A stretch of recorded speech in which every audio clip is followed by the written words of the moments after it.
transparency, accountability, at hustisya. Tid ko na nagdadrag siya. Tid ko na nagdadrag siya.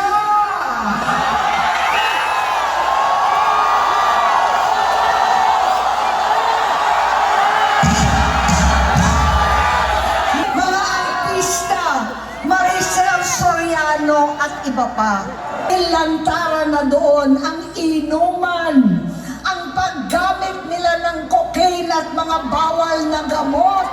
Ang bisyo niya na ang dahilan ng pagbaha ng korupsyon.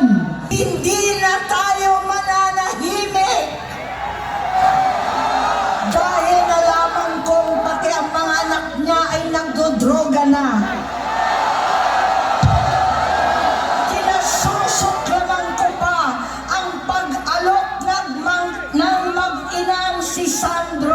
Ng droga ang aking mga anak at iba pang mga kamag-anak. Yan ang hindi ko na mapapalampas. Tinanggal niya yun kaagad. So, una pa lang, alam na natin kung ano yung plano nila sa Bayang Pilipinas. Ang pinag-uusapan natin ngayon, 2025 budget lang. Alam nyo ba na 2024 budget pa lang, mas malaki na ang budget ng DPWH kesa sa education sector. Nasa batas natin na dapat ang pinakamalaking allocation ng budget mapupunta sa education. Pero since 2024 budget, mas malaki na yung budget ng DPWH kesa sa education. At naulit yan 2025. Sa tingin ba ninyo sa nangyayari sa Bayang Pilipinas ngayon, nagnakaw sila 2025 lang? Sa tingin ninyo? Sa tingin ninyo? Sabi niyo, hindi ako nagsabi ha. Si Kuya nagsasabi. 2023 pa lang daw, ninanakawan na tayo. 2023, 2024, 2025. Tandaan po natin, ng appropriations chairman na po niyan, committee chairman na po niyan, ay si Zaldico na. Siya na po. 3 taon nilang pinagkatiwalaan si Zaldico. Pero ngayon, sinisira nila yung kredibilidad ni Zaldico. Kung wala naman palang kredibilidad si Zaldico, bakit pinabayaan niyo siya na mag-asikaso ng mga budget natin sa loob ng 3 taon ng budget ng Pilipinas? Doon pa lang niloloko na nila tayo Di ba? Ano mga ipinangako sa atin? 1 taon, 1 milyon pabahay. Ha? Ilan na? Ilan na? Okay, wala. Wala pa daw ano. Yung totoong numero daw, hindi daw aabot ng 1 milyon. Ano pa? Yung pinangako nila. Healthcare. Legacy daw nila ang healthcare. Pero, ninakaw yung pera ng PhilHealth. Ibalik daw yung 60 billion, pero 89 billion yung kinuha nila. Tapos yung 60 billion daw na ibabalik nila, kukunin sa savings ng iba-ibang ahensya. So mantakin mo, nagbayad na, nangakuha na sila ng pera na hindi sa kanila, nagbayad pa sila ng hindi rin sa kanila. Yan yung tinatawag na, ginisa tayo sa sarili nating mantika. Ano pa? Peace and order. May mga sumusukong drugs, pero walang drug lord. Okay ba yon? May mga sumusukong droga, nahuhuling droga, pero walang drug lord. Ha? Ang dami yung sa may alitagtag hanggang ngayon, wala na. Pinakamalaking drug haul, proud na proud sila. Pinakamalaking drug haul sa tanang history ng Pilipinas na huli nila sa administrasyon nila.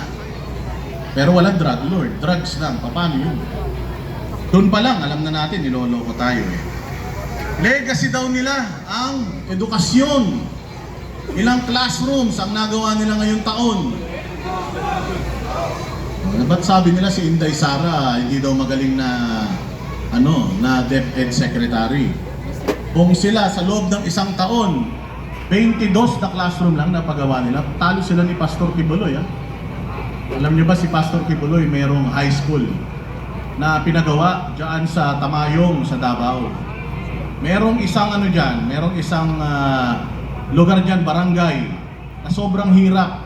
Hanggang elementary lang ang kayang abutin ng mga estudyante diyan. Ang ginawa ni Pastor Apollo Kibuloy, nagpagawa siya ng eskwelahan, Jose Maria High School. Nagpagawa siya diyan sa Tamayong City, Davao. Ngayon, yung mga estudyante doon, hindi na sila bababa sa syudad para mag-aral.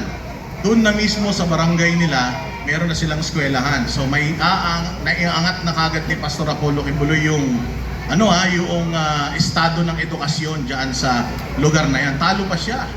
May pera ng gobyerno, pero 22 classrooms. Kalangana, Sir Retired General, walang iba kundi si Sir Retired General Virgilio Garcia.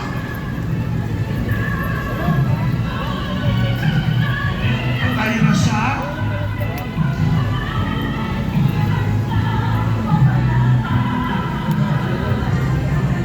Magandang gabi po sa inyong lahat.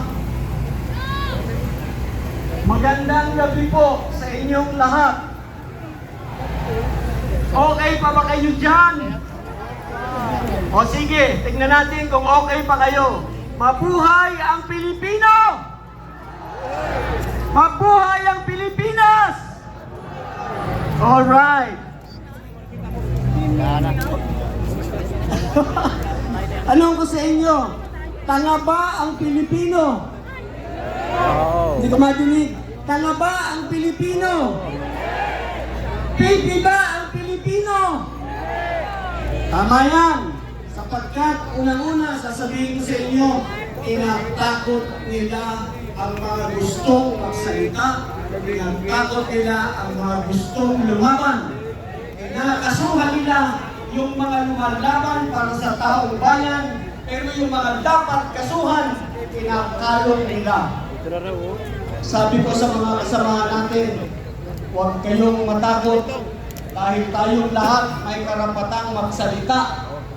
Lahat tayo may karapatang lumaban. Lahat tayo may karapatang manindigan. Bakit tayo nandito? Para sa katotohanan, para sa pananagutan. Ako, para sa mga batang nalunod sa baha na walang laban dahil sa kasakiman. Yung mga ama na hindi na uuwi, yung mga kapatid na hindi na makikita muli, hindi nyo na madirinig, hindi nyo na mayayakap. Walang laban. Nandito ako para sa kanila, para ipaglaban sila katulad nila ninyo. Pinapatahimik tayo. Niloloko tayo. Balikan natin yung sinabi ni Kong Mike tungkol kay Gutesa. Ngayong si Gutesa ay mayroon ng bagong salaysay. Wala na bang silbi ang una niyang salaysay? Mabisa pa po iyon. Hindi po yun nagbago. Kung ano yung una niyang sinabi, yun pa rin yun. Lalo na sinigundahan siya ni Saldico. Alright, corroborated yung kanyang statement. Natatakot na sila kaya ganyan ang ginagawa nila. Ngayon, kaya sila dribble ng dribble para magawa nila yung pagtatakip na gusto nilang gawin. Bakit dribble? Merong pagdinig sa Senado, merong pagdinig sa ICI. Pagkatapos niyan, may pagdinig din sa DOT, sa Department of Transportation, as DPWH. Pagkatapos, meron din, magkakaroon pa rin ng pagdinig sa Ombudsman bago sila makapagpayo ng kaso. Ang haba ng dribble, may kaso agad, wala pang kaso yung mga dapat kasuhan. Pero yung katulad ni General Bogis, kinasuhan na. Inciting prosecution daw, hindi kami magkakamali na maggawa niya sapagkat kami sa United People's Initiative ang pinalalaban namin ay ang paggalang sa saligang batas. Ang pagsunod sa saligang batas, ang pagkatanggol sa saligang batas. Kaya hindi kami magkakamali na tawagin kayo at hikayatin kayo na tayo ay mag-overthrow ng gobyerno ito. Pwede natin sabihin, Marcos,